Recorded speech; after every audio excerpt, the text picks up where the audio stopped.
saya akan memperagakan untuk memberikan contoh kepada ibu dan bapak sekalian untuk melakukan pemeriksaan. Di sini ada pemeriksaan tekanan darah, cek darah dengan gula darah, asam urat dan kolesterol untuk nantinya di desanya masing-masing. Nah, ya, di sini pertama kali yang harus kita perhatikan ada alat dan bahan. Untuk alatnya kita harus memperhatikan terlebih dahulu sebelum kita memeriksa kepada pasien. Kita harus memperhatikan diri kita sendiri, yaitu menggunakan APD. APD yang kita gunakan di sini merupakan salah satunya adalah handscoon, ya. Oke. Untuk menggunakan handscoon sendiri, karena di sini bukan steril, menggunakan seperti biasa, ya. Setelah kita semua telah menggunakan handscoon, kemudian yang kita lakukan memeriksakan alat untuk diperiksakan terlebih dahulu. Yang jelas sebelum kita periksakan kepada pasiennya, kita pastikan baterai sudah terpasang dan dipastikan ada isinya. Kegunaannya pun berfungsi dengan baik dan telah terkalibrasi. Ya, di sini kita praktekkan untuk menensi kepada pasien nantinya. Kita coba ke Bapak Desa, ya, Pak Kepala Desa seberang. Ya, di sini cara menaruh tensinya itu dari lekukan tangan di sebelah kanan atau sebelah kiri itu kira-kira sepertiganya ke atas, ya, diberi jarak. Di sini ada tertulis ART atau titik. Nah, di sini ditaruhnya di bagian tengah sini, tengah agak ke kanan, ke bagian dalam, ya. Oke. Kemudian kita mulai pemeriksaan. Ya, di sini telah dilakukan tensimeter didapatkan 129/76 sistol per diastol, dan untuk nadinya 97 kali per menit.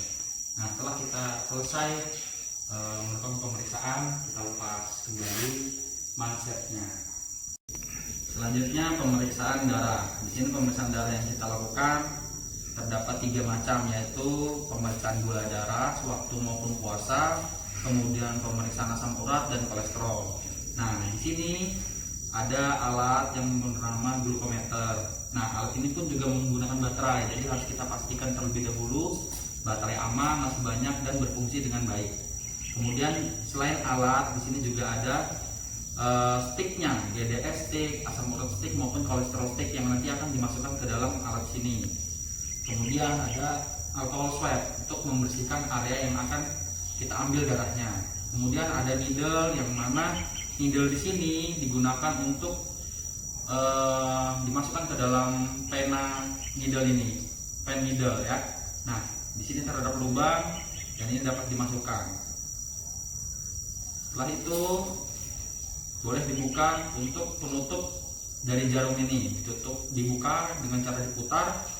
Untuk tutupnya sendiri jangan langsung dibuang, ya. Jadi ketika sudah terbuka, ini ceritanya sudah terbuka, ya, dipasang. Nah, kita lihat juga terhadap pasiennya. Di sini untuk ketebalan kulitnya, mungkin ada yang dia pekerjaannya sebagai petani yang notabene kulitnya tebal, jadi kita pakai ukuran yang besar, ya. Kita pakai ukuran yang besar. Di sini ada beberapa tingkat, 6 sampai 1 hingga 6, ya. Kemudian setelah itu dites. Setelah ketika darah sudah ditusukkan, maka pencet perlahan darah yang kita keluarkan, kemudian dimasukkan ke dalam stick yang ada di alat yang telah terpasang di alat. Setelah diambil, tunggu hingga beberapa detik sambil menunggu hasilnya keluar. Alkohol swab yang tadi kita tutup, dan jarum yang sudah kita pakai di pena ini harus kita ganti atau harus kita buang. Kita ambil dan tutupnya yang sebelumnya tadi ditusukkan ke jarum yang sudah terbuka agar mengurangi terjadinya hal-hal yang tidak diinginkan terhadap jarum tersebut, ya. Baik, untuk pemeriksaan yang lain selain gula darah, GDS stick, di sini kan ada asam urat dan kolesterol. Itu bisa dilakukan dengan cara yang sama seperti yang tadi telah dipraktekkan. Mungkin itu saja. Setelah kita selesai melakukan pemeriksaan terhadap pasien, jangan lupa untuk membersihkan alat-alat, kemudian handscoon yang telah kita pakai juga dibuang kepada tempatnya. Baik, itu saja yang bisa disampaikan. Apakah Bapak dan Ibu kader ada yang ingin ditanyakan? Berarti sudah mengerti ya. Baik, terima kasih. Assalamualaikum warahmatullahi wabarakatuh. Waalaikumsalam warahmatullahi wabarakatuh. Assalamualaikum warahmatullahi wabarakatuh. Waalaikumsalam warahmatullahi wabarakatuh. Perkenalkan, nama saya Iksan, saya fasilitator dari Puskesmas Longgelang. Jadi di sini saya ini sebagai fasilitator untuk teman-teman kader di sini. Jadi kegiatan kita hari ini bermaksud untuk tujuannya untuk PTM ya. Jadi bisa dikatakan hari ini pelatihan ya untuk ibu-ibu kader di sini. Jadi tujuan kita pelatihan hari ini adalah untuk ibu-ibu kader bisa menggunakan alat pengukur tinggi badan dan alat penimbang berat badan. Jadi harapan kedepannya setelah kita melakukan pelatihan hari ini, ibu-ibu bisa melakukannya tanpa ada kesalahan lagi atau sesuai dengan prosedurnya ya. Untuk yang pertama, kita di sini ada pengukur tinggi badan ya. Jadi ini adalah alatnya, kita siapkan. Berhubung kita sudah ada batasan di bagian bawahnya, jadi sudah tidak ragu apakah ini nanti jadi datar atau tidak. Jadi ini sudah ada. Selanjutnya saya akan dibantu oleh Bapak yang sebelah ini untuk melakukan pengukuran. Jadi ada beberapa hal yang harus ibu kader perhatikan. Yang pertama itu adalah posisi untuk proses pengukurannya nanti ya. Salah satu hal yang perlu diperhatikan oleh ibu kader di sini, yang pertama itu kalau bisa tinggi badan ibu kader itu paling enggak lebih tinggi ya. Contohnya ibu kader ini jadi lebih tinggi. Kenapa lebih tinggi? Supaya kalau misalnya melihat data pengukurannya itu lebih jelas. Itu untuk pengukuran tinggi. Tapi kalau untuk pengukuran tinggi di sini karena kita patokannya di bawah, jadi bisa melihat untuk selanjutnya. Yang kedua, ini harus rapat pada daerah kepala. Yang bagian belakang harus rapat pada bagian punggung, bagian bawah sini, dan kaki harus lebih rapat lagi di bawah situ. Setelah itu pasiennya berdiri dengan tegap sehingga pengukurannya pas. Ya, jadi kurang lebih seperti ini Bu ya. Semuanya proses posisinya dan lainnya. Untuk selanjutnya kita akan beralih ke bagian penimbangan berat badan. Ya, untuk selanjutnya ini adalah penimbangan berat badan ya. Harus dipastikan bahwa pasiennya tidak membawa HP, tidak menggunakan jaket, dan salah satu alat yang membuat badannya mempengaruhi beratnya nantinya. Kami menyarankan juga dia memakai pakaian yang lebih ringan. Jadi yang setelah itu kita harus menempatkan posisinya di ubin yang datar agar timbangannya sesuai. Dan yang kedua, jangan lupa kalau memang ada setelannya, di setel untuk posisi dia di tengah. Selanjutnya tinggal pasiennya dilakukan penimbangan berat badan. Ya, untuk selanjutnya kita ada melakukan pengukuran ya. Pengukuran di sini adalah melakukan untuk lingkar perut, dan perlu diketahui juga untuk ibu-ibu kader di sini nanti harus memastikan bahwa pasien Anda memakai pakaian yang berbahan tipis atau kalau bisa langsung ke kulit. Makanya di setiap posyandu nantinya kita akan memberikan space atau tempat tertutup untuk menjaga privasi dari pasiennya sendiri. Jadi pengukurannya cukup sederhana ya, tinggal dilakukan sebagaimana biasa dilakukan.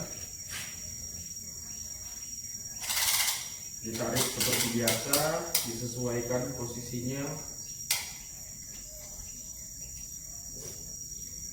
Kurang lebih seperti ini. Jadi seperti ini hasilnya nanti.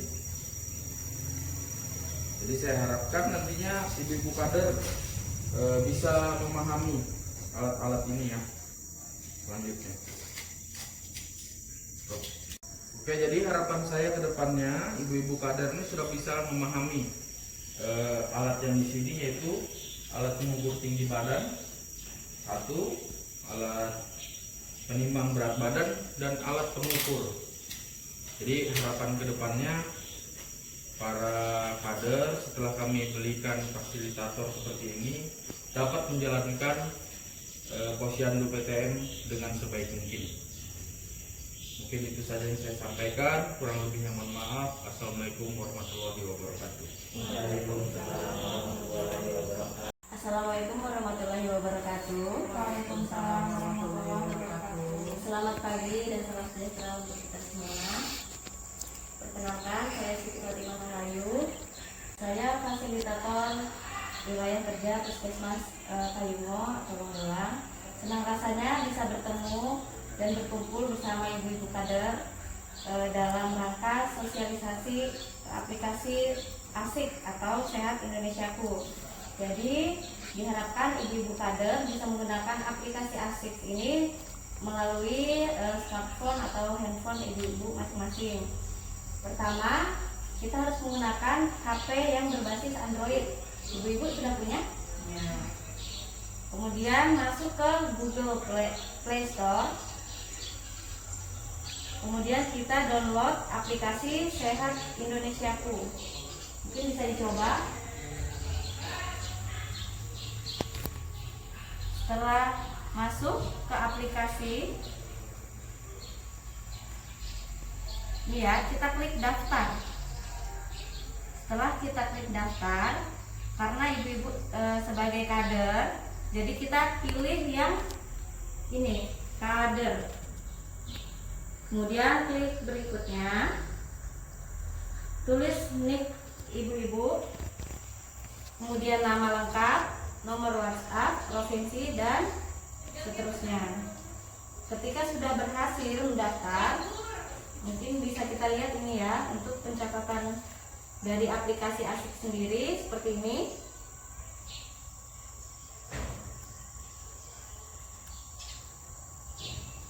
Nah, seperti ini. Jadi kita masuk ke bagian screening PTM.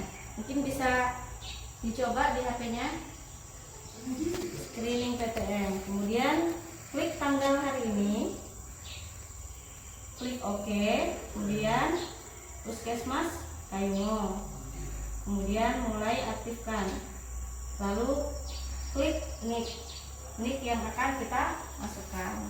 Kemudian ikutin langkah-langkah selanjutnya.